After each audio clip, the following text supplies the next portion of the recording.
योगी सरकार में कैबिनेट मंत्री और निषाद पार्टी के अध्यक्ष संजय निषाद ने भाजपा नेतृत्व को खुली धमकी दी है।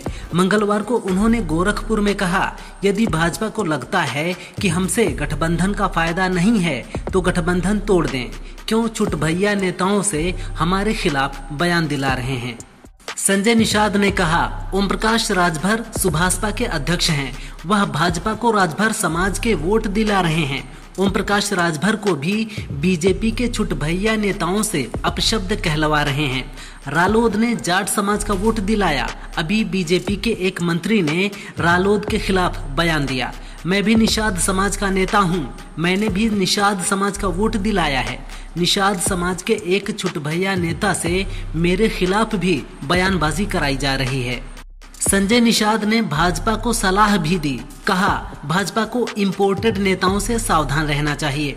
सपा और बसपा से आए नेता सहयोगी दलों में घुसकर नुकसान पहुंचा सकते हैं, इसलिए सहयोगी दलों के प्रति सम्मान और भरोसा बनाए रखना जरूरी है। सहयोगी दलों से भरोसे से चलें। राजभर, आरएलडी, निषाद पार्टी पर अपशब्द बंद कराइए। मंत्री ने कहा, राजनीतिक विरोधाभास के बीच समान सम्मान और शिष्टाचार कायम रहना चाहिए ताकि उत्तर प्रदेश और देश में स्थिरता बनी रहे। उन्होंने कहा, निषाद समाज 2013 से आरक्षण और सामाजिक न्याय के लिए लगातार संघर्ष कर रहा है। निषाद पार्टी समाज के हितों, आरक्षण और राजनीतिक अधिकारों के लिए लगातार संघर्ष करती रहेगी। दिल्ली में हुए अधिवेशन में ये संदेश पूरी तरह स्पष्ट हुआ कि निषाद समाज अब राजनीति में अपनी अहम भूमिका निभाने के लिए तैयार है। उनके मुताबिक सहयोगी दलों के साथ मिलकर काम करना और अपने समाज के हितों की लड़ाई को मजबूती से आगे बढ़ाना पार्टी की प्राथमिकता है। संजय निषाद ने एक प्रतिष्ठित समाचार पत्र से फोन पर बातचीत में कहा, बीजेपी के नेता जयप्रकाश निषाद ने बीते दिनों बयान दिया है कि निषाद पार्टी के अध्यक्ष संजय निषाद आरक्षण के नाम पर समाज को गुमराह कर रहे हैं। इलाहाबाद में बीजेपी नेता पीयूष रंजन निषाद ने भी मेरे खिलाफ मोर्चा खोल रखा है। पीयूष रंजन समाज के लोगों से कहते हैं कि पहले निषाद की टोपी और झंडा हटाओ, फिर बात करो। उधर राज्य मंत्री रामकेश निषाद भी मेरे खिलाफ बयानबाजी करते हैं। उन्होंने कहा, ये कैसे संभव है कि बीजेपी के नेता सहयोगी दलों के नेताओं के खिलाफ बयानबाजी कर रहे हों और बीजेपी उनके खिलाफ कार्रवाई नहीं कर रही है। इससे पहले प्रदेश सरकार के मंत्री चौधरी लक्ष्मी नारायण ने रालोद के खिलाफ बयान दिया, जबकि रालोद ने लोकसभा चुनाव में बीजेपी को जाट समाज का वोट दिलाया। उन्होंने कहा कि बीजेपी के चुटभैया राजभर नेता भी सुभाषपा के अध्यक्ष और पंचायती राज मंत्री ओम प्रकाश राजभर के खिलाफ बयानबाजी करते हैं, जबकि ओम प्रकाश राजभर ने लोकसभा चुनाव में बीजेपी को राजभर वोट दिलाया था। राजभर जब 2022 में बीजेपी से अलग हुए तो बीजेपी की सीटें कम हो गई थीं और सपा की सीटें बढ़ गई थीं। उन्होंने कहा, इसी तरह अपना दल के उपाध्यक्ष और प्रदेश सरकार के मंत्री आशीष पटेल के खिलाफ भी माहौल बनाया जाता है। उन्होंने कहा कि यदि भाजपा नहीं चाहती है तो गठबंधन समाप्त कर दे। उन्होंने कहा कि बीजेपी की नैया उनके चुटभैया नेता डुबो रहे हैं।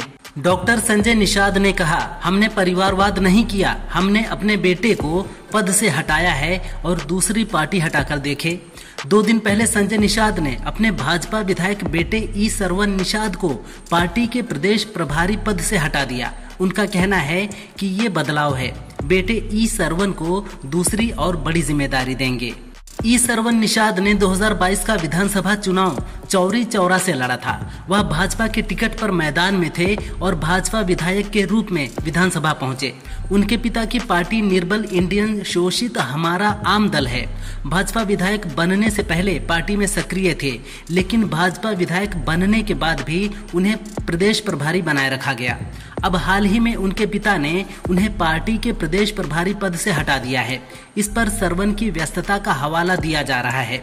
सरवन की व्यस्तता भाजपा विधायक के रूप में है। राजनीतिक गलियारों में चर्चा है कि डॉक्टर संजय निषाद ने इस कदम से परिवारवाद के आरोपों का जवाब तलाशने की कोशिश की है। उन पर जब परिवारवाद के आरोप लगते थे तो कोई जवाब नहीं होता था। इस बदलाव से उन्होंने 2 कार्यकर्ताओं को प्रदेश अध्यक्ष व प्रदेश प्रभारी की जिम्मेदारी दी है, लेकिन सवाल अब भी उठेंगे। उनके 2 बेटे पार्टी में सक्रिय हैं। जयप्रकाश निषाद चौरी चौरा क्षेत्र से विधायक रहे हैं, भाजपा से राज्यसभा सदस्य रहे हैं और इसी पार्टी में सक्रिय हैं। उन्होंने कहा, ये पॉलिटिकल ड्रामेबाजी है। उनका कहना है कि किसी पार्टी का विधायक दूसरी जगह पदाधिकारी हो ही नहीं सकता। डॉक्टर संजय अपने बेटे को हटाने का ड्रामा कर रहे हैं। अभी भी पार्टी में उनके परिवार के लोग ही भरे पड़े हैं। संजय निषाद ने 20 अगस्त को दिल्ली के तालकटोरा स्टेडियम में सम्मेलन किया, जिसमें जाट, राजभर, निषाद और पटेल समुदाय के लोग पहुंचे थे। संजय निषाद ने कहा था, यूपी में पीडीए का एक नैरेटिव चल रहा है, लेकिन ये मंच पीडीए नेतृत्व की एकजुटता का असली मंच था। जब सबका दर्द एक जैसा है तो क्या मंच भी एक जैसा नहीं हो सकता? राजनीतिक इतिहास गवाह है कि ये समुदाय एक साथ आने पर ताकतवर बनते हैं। इस सभा ने साबित कर दिया है कि निषाद समुदाय किसी भी हालत में अपने अधिकारों और हकों से समझौता नहीं करेगा। अगर हमारे लोग दिल्ली आ सकते हैं तो लखनऊ में विधानसभा घेरने के लिए भी मार्च कर सकते हैं। हमें अपने पूर्वजों के सपनों को साकार करना होगा और अपनी आने वाली पीढ़ियों के लिए एक मजबूत भविष्य सुनिश्चित करनी होगी।